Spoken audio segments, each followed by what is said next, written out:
Shalom saudara-saudari yang terkasih.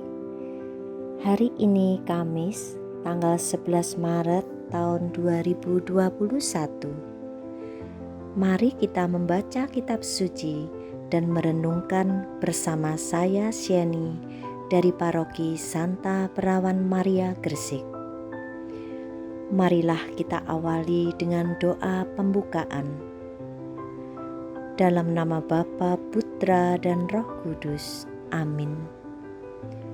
Tuhan Yesus, Engkaulah terang dan keselamatan. Sabdamu adalah pelita bagi manusia. Pada hari ini kami akan mendalami firman-Mu yang telah Engkau selenggarakan. Kami berharap agar setelah mengikuti pendalaman ini, kami akan mengalami hidup baru dan menjadi terang bagi sesamaku. Tuhan Yesus, bimbinglah aku selalu. Amin. Marilah kita dengarkan bacaan kitab suci. Bacaan diambil dari Injil Lukas bab 11 ayat 14 sampai 23. Pada suatu hari, Yesus mengusir dari seorang suatu setan yang membisukan. Ketika setan itu keluar, orang bisu itu dapat berkata-kata, maka heranlah orang banyak. Tetapi ada di antara mereka yang berkata, ia mengusir setan dengan kuasa Beelzebul, penghulu setan. Ada pula yang meminta suatu tanda dari surga kepadanya untuk mencobai dia. Tetapi Yesus mengetahui pikiran mereka, lalu berkata, setiap kerajaan yang terpecah-pecah pasti binasa, dan setiap rumah tangga yang terpecah-pecah pasti runtuh.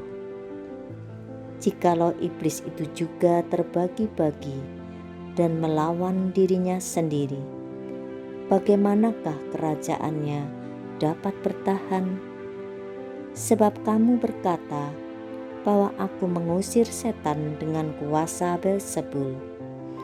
Jadi jika aku mengusir setan dengan kuasa Beelzebul, dengan kuasa apakah pengikut-pengikutmu mengusirnya? Sebab itu merekalah yang akan menjadi hakimmu. Tetapi jika aku mengusir setan dengan kuasa Allah, maka sesungguhnya kerajaan Allah sudah datang kepadamu. Apabila seorang yang kuat dan yang lengkap bersenjata menjaga rumahnya sendiri, maka amanlah segala miliknya. Tetapi jika seorang yang lebih kuat daripadanya menyerang dan mengalahkannya, maka orang itu akan merampas perlengkapan senjata yang diandalkannya dan akan membagi-bagikan rampasannya. Siapa tidak bersama aku, ia melawan aku, dan siapa tidak mengumpulkan bersama aku, ia mencerai-beraikan. Demikianlah sabda Tuhan. Saudara-saudari yang terkasih, marilah kita renungkan sabda Tuhan. Bacaan kitab suci hari ini mengisahkan tentang Yesus dan Beelzebul. Apa bayangan kita jika di sekitar kita ada orang yang kerasukan setan? Tentu kita ngeri ya, was-was, khawatir, jangan-jangan kita diterkam. Dan kita lebih pilih cari aman dengan berlari atau menjauhkan diri. Tidakkah kalian tahu bahwa serangan iblis yang paling dahsyat adalah godaan yang ada di dalam batin kita sendiri. Kita bisa lari kalau iblis itu ada di sekitar kita atau di sebelah kita. Namun, kalau dia ada di dalam hati, bagaimana kita bisa lari untuk menghindari? Dalam bacaan Injil Lukas bab 11 ayat 14-23 dikatakan ada dua kekuatan supranatural yang besar, yaitu kuasa Allah dan kuasa iblis. Tentu kita sudah mengenal dengan baik bagaimana sih ciri-cirinya dan apa buah-buahnya. Adapun perbincangan yang menarik pada saat itu yaitu tentang kuasa yang Yesus pakai saat pengusiran terjadi, di mana mereka menuduh bahwa Yesus memakai kuasa Beelzebul atau iblis. Saudara-saudari yang terkasih, dalam kehidupan ini memang kita tidak bisa suam-suam kuku dalam mengikut Yesus. Kita harus berani untuk memutuskan mana yang kita panuti. Dalam mekanisme kehidupan, begitu banyak pergumulan, tantangan yang harus kita hadapi, dan ini membutuhkan keseriusan, bukan sekedar main-main atau suam-suam kuku saja. Mari kita sadari buah-buah dari seseorang yang hidup dalam kegelapan. Dia tidak mampu mengenali jati dirinya, tidak ada rasa percaya diri, selalu takut dan takut gagal, putus asa, takut berjuang, batinnya terasa tertekan, merasa terasing hidupnya, suka menyendiri, sulit bergaul.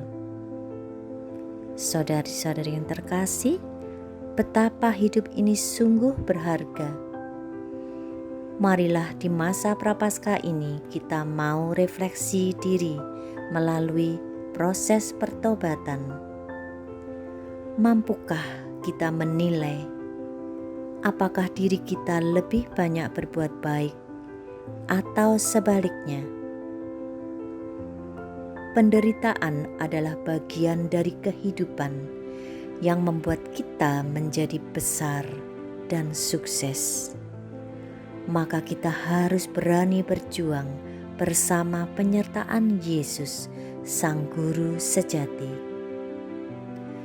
Semoga dengan kita banyak mendekatkan diri bersama Tuhan, rajin berdoa, rajin berbuat baik, maka rahmat kasih Allah akan membantu menguatkan kita untuk semakin meneguhkan iman kita dari segala rasa kebimbangan. Amin. Saudara-saudari yang terkasih, marilah kita akhiri pertemuan ini dengan doa penutup. Tuhan Yesus, terima kasih untuk firman-Mu pada hari ini. Ya Yesus, ajarilah aku untuk selalu bersyukur dan mampu menghargai serta memilih mana yang harus aku ikuti dan mana yang harus aku tinggalkan. Semoga sabda-Mu akan menuntun semangat pertobatan kami, sehingga akan memurnikan iman, menghasilkan buah-buah saling pengertian, saling memahami, dan senantiasa bersatu hati demi Kristus Tuhan Sang Juru Selamat kami. Semoga Tuhan beserta kita sekarang dan selama-lamanya. Semoga kita semua diberkati oleh Allah yang Maha Kuasa, dalam nama Bapa, Putra, dan Roh Kudus. Amin. Saudara-saudari yang terkasih, demikianlah bacaan kitab suci pada hari ini. Semoga apa yang sudah kita dengarkan akan mampu mengubah hidup kita untuk lebih bersemangat mendekatkan hati kita kepada Yesus, rajin berdoa dan berbuat baik, serta bertobat. Semoga renungan ini akan semakin bermakna bagi kita semua. Amin.